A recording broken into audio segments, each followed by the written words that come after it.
else is thinking or doing for you to join in and do what everybody else is doing. If you're going to be a molder of consensus, then you have an idea that you go with. You go with that idea which you feel in your heart might be right, and you're not looking to see if everybody else is going to go along with that. That's what I think that statement means. And I love that statement. Come to think about it.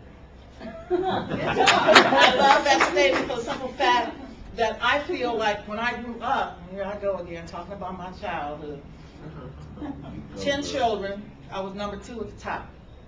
I had to babysit all these little kids. My mom kept popping them out, who were raised Catholic. I was against that, but you know, I was okay with being Catholic. But the thing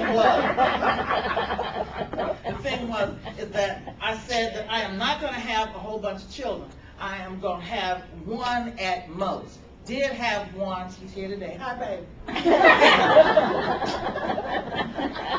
And raised her the way I thought a person should be raised. And I did not raise her by beating her on a monthly basis. Now, in our household, we'll talk about it later, that's what happened. Once a month, lined up, everybody got a whooping. Whether you did something or not, just in case he might have forgotten it.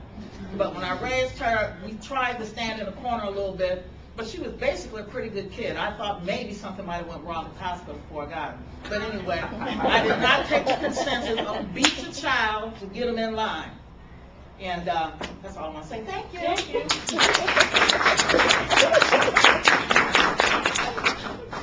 Okay. All right. The second quote. A man can't ride your back unless it's bent. A man can't ride your back unless it's bent.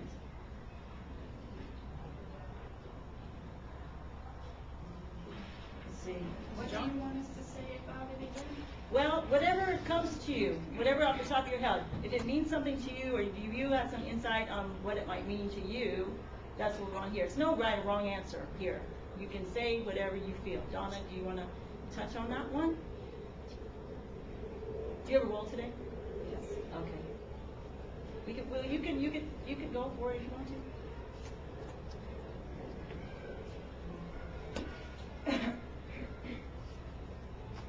Okay. How about Melanie? How about Melanie? Did you understand what I meant? No. Didn't even get you? Let me get it. A man, what was that? A man cannot ride your back unless it's bent. Correct. Stand up straight. Walk tall. Walk tall. Can't ride your back if you're standing straight and walking tall. That's true. It's free. Okay, she got 2 for 2. Okay. Let's see. I gotta get. Okay. Who doesn't have a role, so I know who to call on. Help me out here. David. Okay, David. David. I'll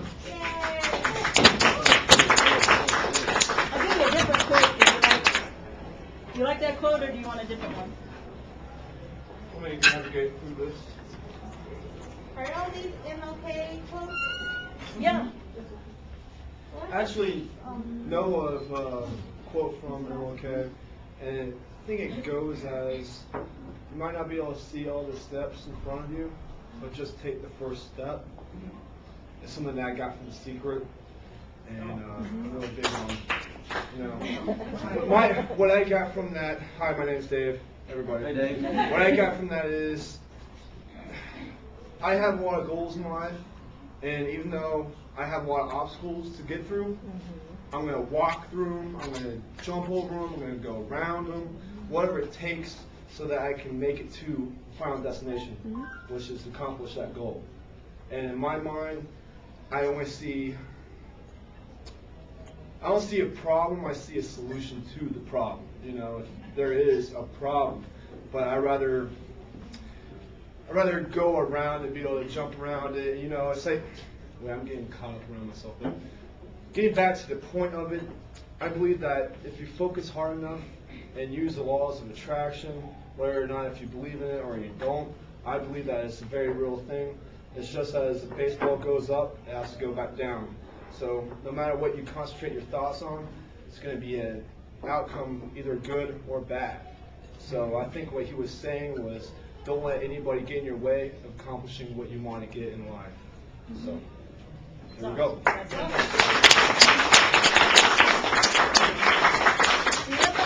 right? Okay, I'll say this next one, and then you guys could jump in. And the new people, if you feel like you would like to speak, just let me know, and I'll give you the floor. A nation or civilization that continues to produce soft-minded men purchases its own spiritual death on the installment plan. A nation or civilization that continues to produce soft-minded men purchases its own spiritual death on the installment plan. John.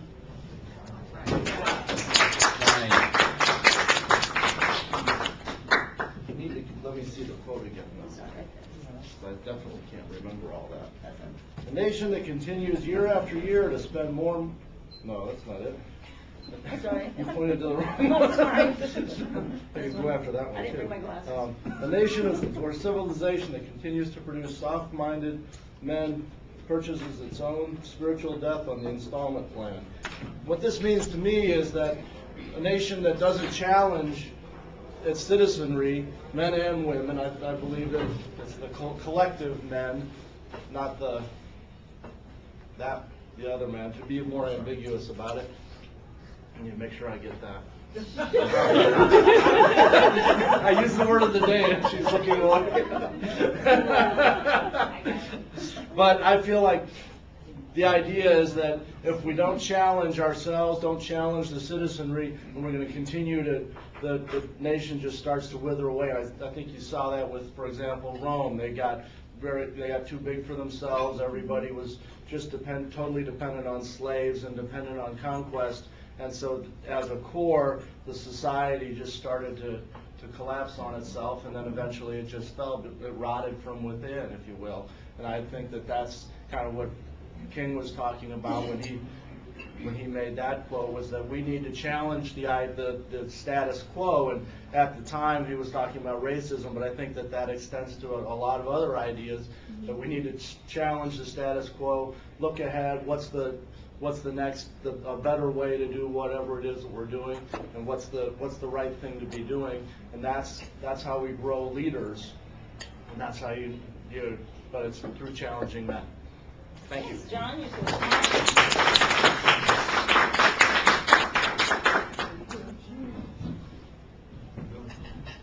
okay, this is probably what we're going through right now.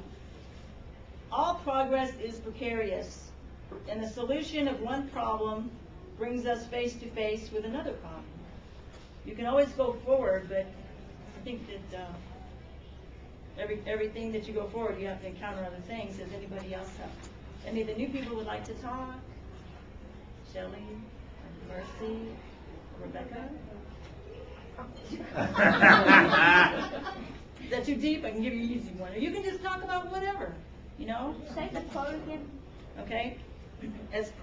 All progress is precarious, like dangerous, or like iffy. And the solution of one problem brings us face to face with another problem. You fix one thing, sometimes you get another problem out of that. Is that too hard? Okay, okay. This one. She can do it. Yeah? Yay. Okay, go for it. Go ahead. Come out here, Leslie. I'm sorry. Okay, I'll let you look at it. It's right here. Okay. You could also say that all progress is ambiguous. Ambiguous. Oh, girl. The solution of one problem brings. I'm Rebecca, by the way, and I can't believe I am doing this. The solution of one problem brings us face to face with another problem. There's always problems to solve, and when we're excited and we finish a problem, we succeed in facing that problem, and we solve it, and we move on. It's not that we're not going to have another problem. It's not that we're going to have